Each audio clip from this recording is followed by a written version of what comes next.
Welcome back, watch fans. Today we are talking about grifter brands. That's right, grifter brands.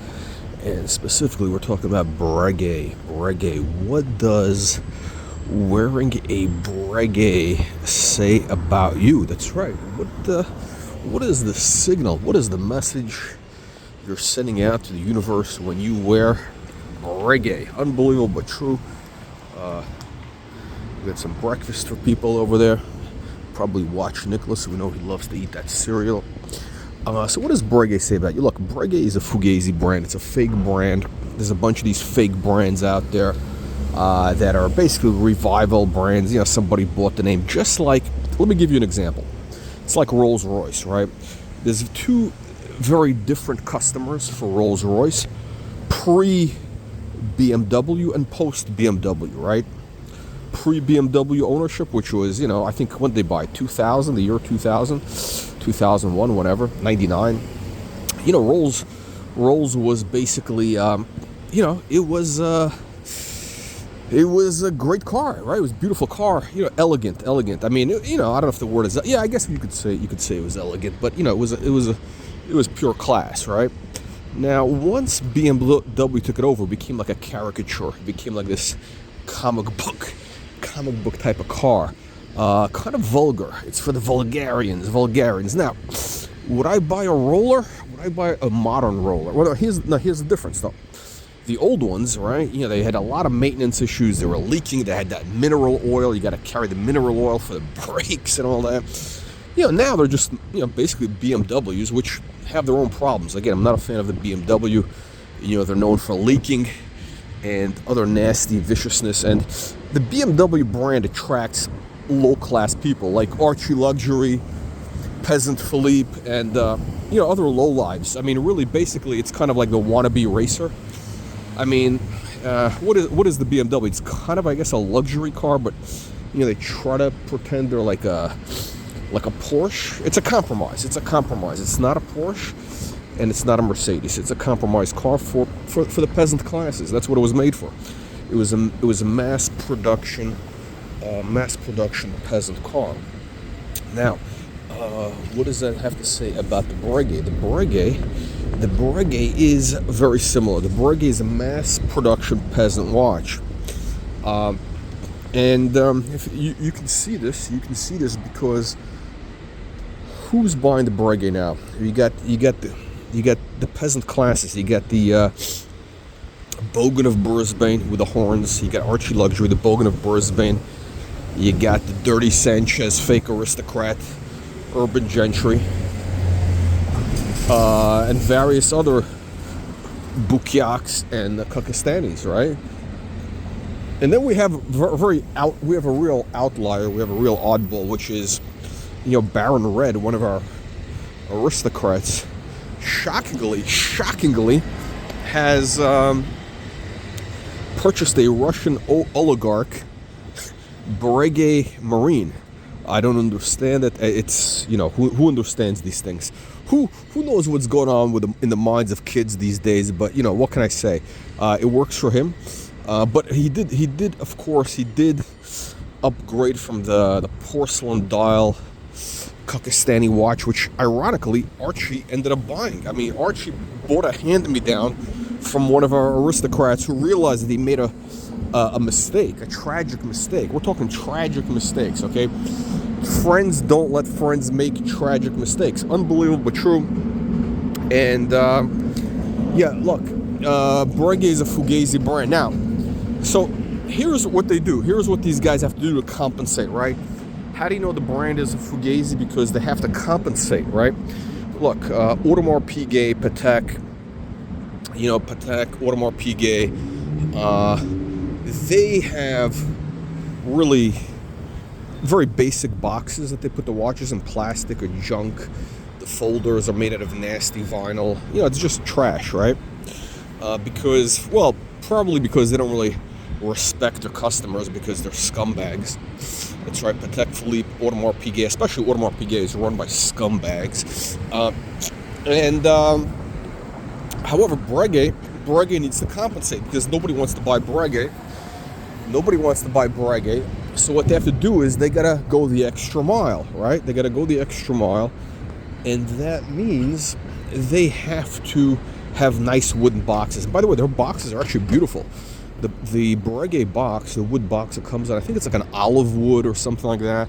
It's burl wood. It's a beautiful box. It's kind of like almost as good as the, I think it's basically the Breguet makes those boxes for people who can't afford people who can't afford like a Bentley or a Rolls. They can't afford the full veneer experience, the matching veneers the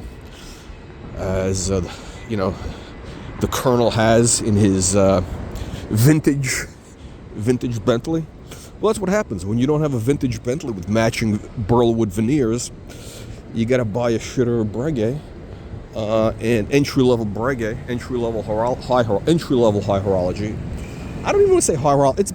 Look, Breguet is the BMW of watches. Breguet, let's repeat, Breguet is the BMW of watches. It's just the kind of like it's for like wannabes. They kind of claim to be high horology, but it's the history. Yeah, sure. Abraham Breguet was that's their whole grift. Yeah, Abraham Breguet. Why don't they talk about Adam? World's first man. Why don't they go back to Noah or something? These guys are pulling out these. It's kind of like there was this Buchiach. What do they call it? Yeah, so this guy said that the the thing with the English aristocracy, about the English aristocracy is that they're just like potatoes, right? The best parts of them are underground, right? It's like the history, the dead, the ancestors. It's like it's like King Charles. Yeah, his great grandfather did something. I don't know. He killed a bunch of people, and now he's like the King of England. What has he done? What has King Harry done? Or Prince Harry? Whatever. Yeah, the redheaded bastard. What has that guy done?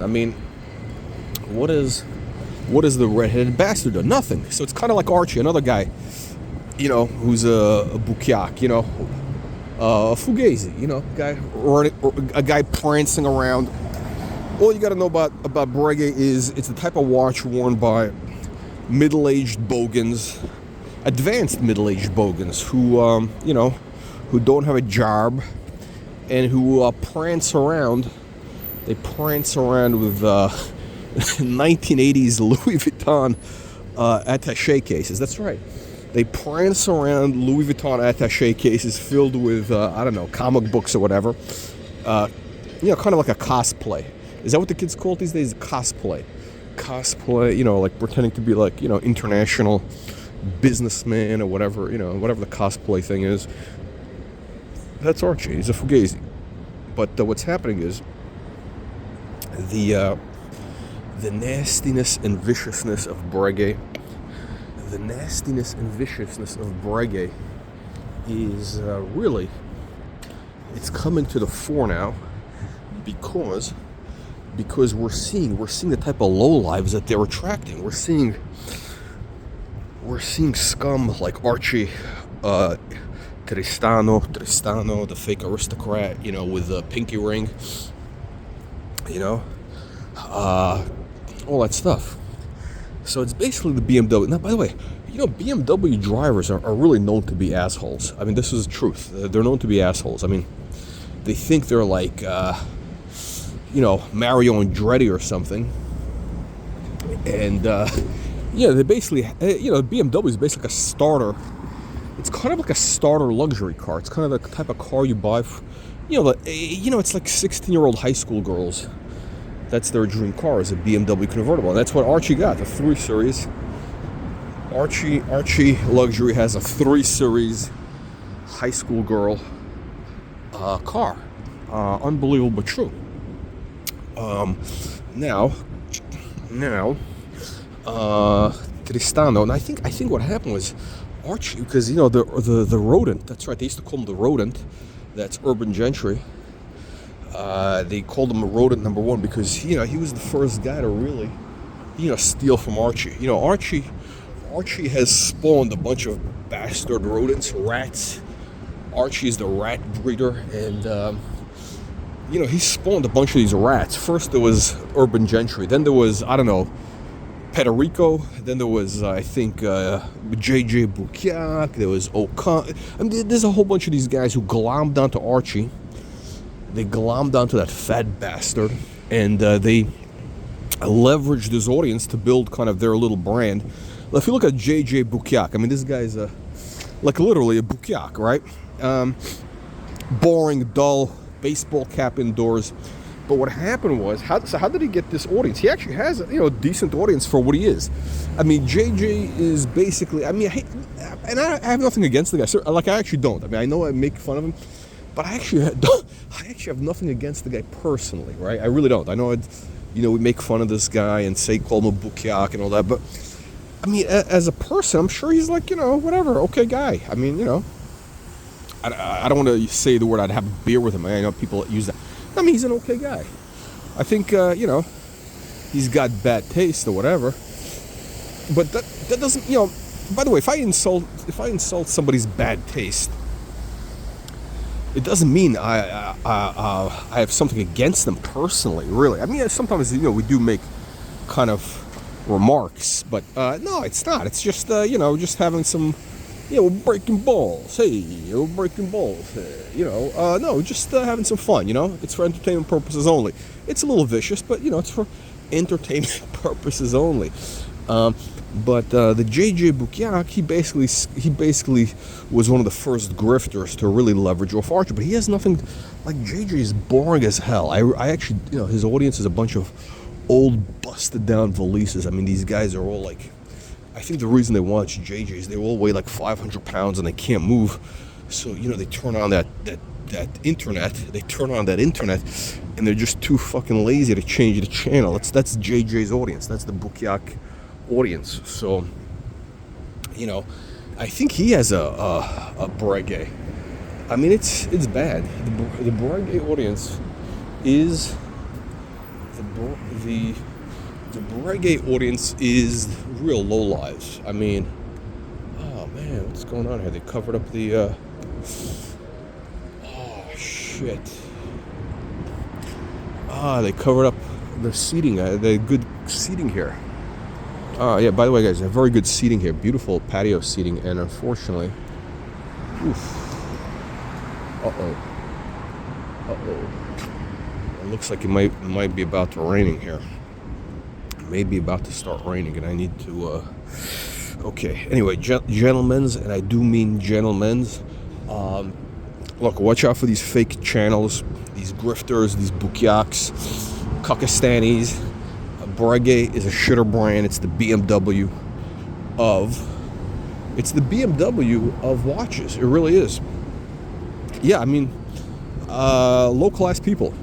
I mean, really, BMW is pure low class, and that's the problem with rollers now. Is general. I mean, listen, I think they're kind of cool. So, like, the Ghost, especially if you have that package where you have that drop, the thing in the back that covers up the seats. I forget what they call it. The cowling, aero cowling or something. That is very cool. It's very obnoxious, but it's it's very cool. I get it. I think their Cullinan is a very cool car, very obnoxious, but it's got that vibe. I don't know how reliable it is. But I mean, I'd be tempted to buy one if prices really dropped. I'm actually tempted to buy one because I actually love the paintwork. The paintwork is pure quality, and that's that. So, all right, gentlemen, I got a business meeting here. See you in the next one.